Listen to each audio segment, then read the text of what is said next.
I'm more than happy to be transparent about it, and I'm more than happy to cooperate with everyone. So as far as you know, as far as this incident is concerned, this is all of it? This is everything.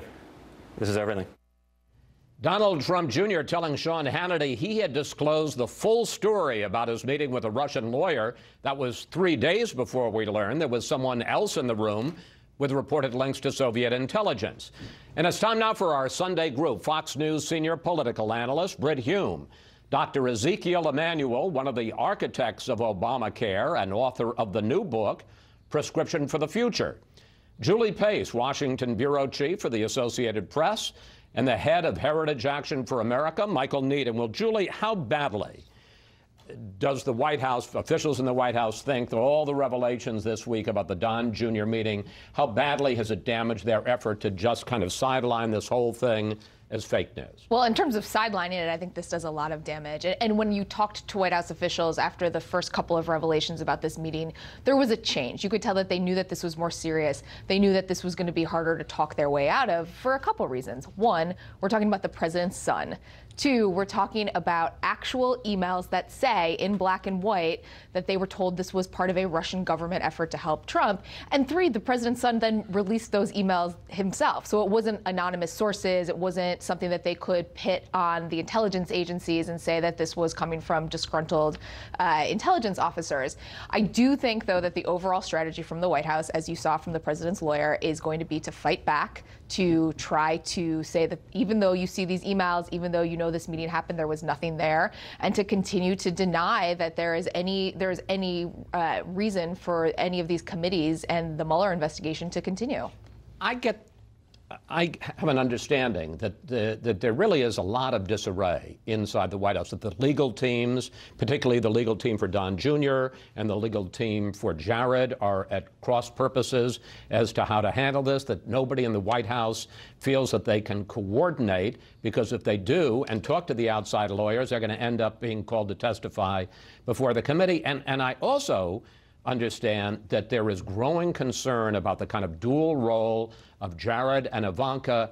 Are they top officials? Are they family? Are they, and particularly in Jared's case, potential subjects of an investigation? This becomes very, very hard for a White House to manage. This is really complicated internally because you have people who have interests that are starting to diverge, who are all working in the White House or are related to the president. And they have their own legal teams. And these legal teams are looking out for their client.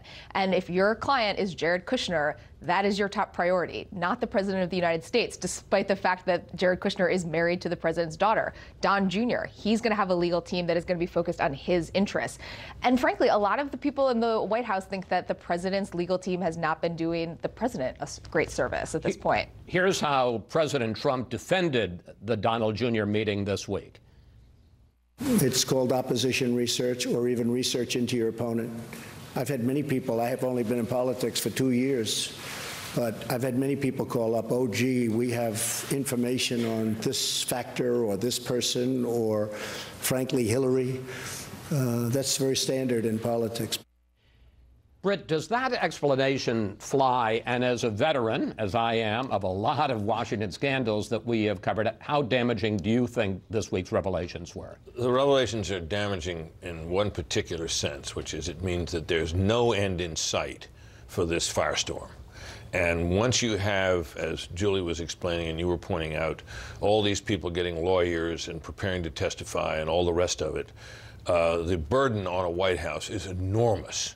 There was already a burden on this White House to fight these allegations. Whether they add up to anything illegal is a separate matter from what I'm talking about. I'm talking about the political consequence of this, which is very serious because it means that this is the atmosphere in which this administration and this White House is going to have to operate going forward.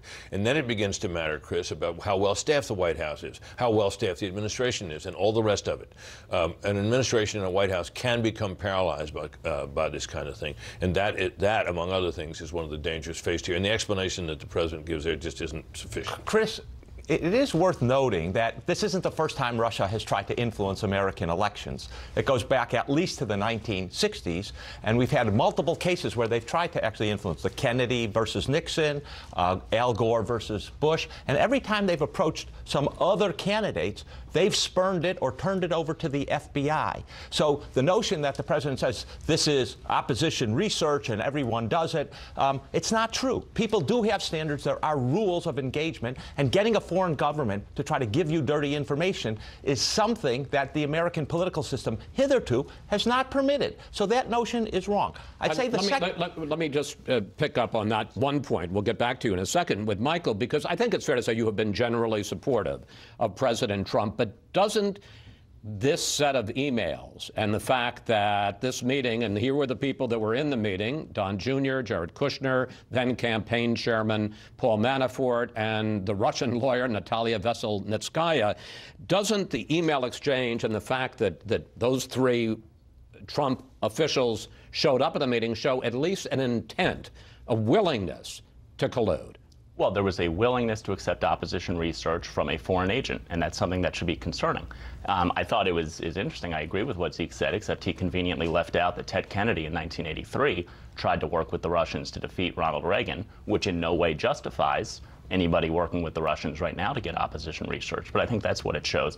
I think that's why all Americans, recognizing that Russia is a foreign actor, a hostile foreign actor, are supportive of these investigations, and the country deserves to see what comes out of the investigation. The challenge that those of us who care about policy face is how, with all of this going on, to get the necessary attention, as we'll talk in the second panel about health care and taxes and other issues. But clearly these are investigations that need to go on and are going on, and we all look forward to seeing the results. Since you're a panelist, I'm not going to call you Dr. Emanuel, I'm going to call you Zeke. That's fine. How far, as a committed Democrat, are you prepared to go? Because, I mean, we are going to talk in specifics, but are you willing to see the country paralyzed for the next year? Are you willing, if, and I repeat, if more information comes out, to see the president impeached? How far do we need to go on this? Well, we have democracies at stake here in America. Having our biggest enemy, Russia, come in trying to meddle and change our election, that is the bedrock of democracy.